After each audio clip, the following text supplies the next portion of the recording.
Oh, hey, I didn't see you coming. Well, thanks for joining me out here in the rain. It's really peaceful, really nice just to be out here, enjoying the sound of the rain falling. You know, when I first started studying the resurrection of the body, there's a huge question that came to my mind. And I found out from talking with other people that I'm not the only one who's had this question. Will our resurrected bodies be physical and tangible like we have now?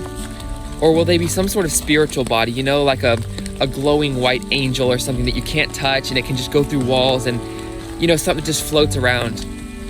Well, the more and more I study the Bible, the more and more clear it seems to be to me that these bodies are going to be physical and tangible, just like the bodies we have now.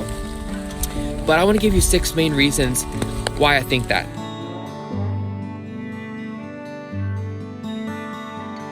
You know, the first reason I saw was just a really simple one.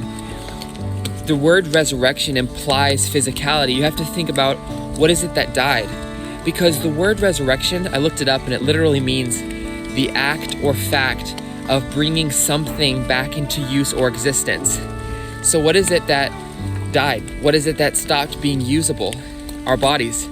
So the word resurrection literally implies physicality because it's our bodies that died that can be resurrected. Also notice how in Daniel 12 it said awake, and in John 5 it said come forth. This seems to really show that it's our bodies that have died that are being resurrected. So the word resurrection implies physicality, and that leads us to number 2. The second reason is that Jesus' tomb was empty. You know the famous saying at Easter, the grave is empty, the tomb is empty. Well, Paul says that we are going to follow Christ, his example in the resurrection. He's the first fruits. We will follow in his example.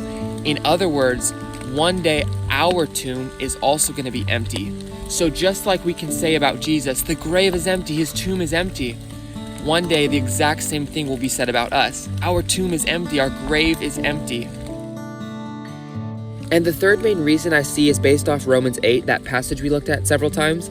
It says that we are waiting along with all of creation for the adoption, the redemption of our bodies. That word redemption doesn't seem to describe throwing away.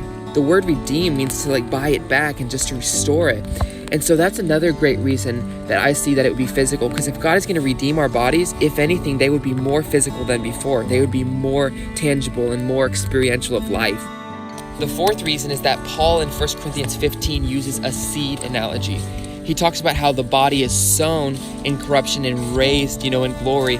And that analogy of a seed is so clear because when you plant a seed, it goes down into the dirt and it comes right back up, but this time alive as a plant. So there's a clear continuation between that seed and that plant. So if anything, our bodies that are sown into the dirt are going to come right back up, but this time more alive than even before. The fifth reason is that in the book of Job, there's a powerful passage where he describes the resurrection. Let's read it and just pay attention to how physical he describes this. I know that my Redeemer lives, and that in the end he will stand on the earth. And after my skin has been destroyed, yet in my flesh I will see God. I myself will see him with my own eyes, I and not another. How my heart yearns within me. That one almost cracks me up when I read it because he seems to say again and again, I'm going to be to see him with my own eyes. Yeah, my flesh, it's me. And so Job describes so clearly how there's going to be a time when his Redeemer will stand at last on the earth. And in his own flesh, he's going to see God. Even though his flesh has been destroyed, yet in his flesh, he will see God. Notice how he says, I know that my Redeemer lives. Well, in that passage that we talked about several times in Romans 8, it says we are waiting for the redemption of our bodies. I love that connection between Job calling Jesus our Redeemer, and in Romans 8, it says we're waiting for the redemption of our bodies. Jesus is our Redeemer. He's going to redeem our bodies. And us too, we're going to be able to say, in our flesh, we will see God. I myself will see him with my own eyes, I and not another. Yeah, how my heart yearns within me. That's awesome. And my last reason is actually based off of a verse that a lot of people would think is saying that we're going to have ghostly bodies. In 1 Corinthians 15, Paul says that the first body is sown a natural body, and then it's later raised as a spiritual body. Well, I know when I first read that, I thought, doesn't that seem to be saying that our bodies are going to be, ghostly because it says natural then spiritual? Well, not necessarily, because think about it this way. Imagine if an old woman came up to you and said, "Oh, I love my pastor. My pastor is so spiritual." Well, if she's saying her pastor is a ghost, that would be an issue. But she's saying that her pastor is controlled by the Spirit. She's saying that her pastor is made alive by the Spirit. And that's what she means by spiritual. Well, you have to notice right after Paul says that the body is raised a spiritual body, he says that last Adam became a life-giving spirit.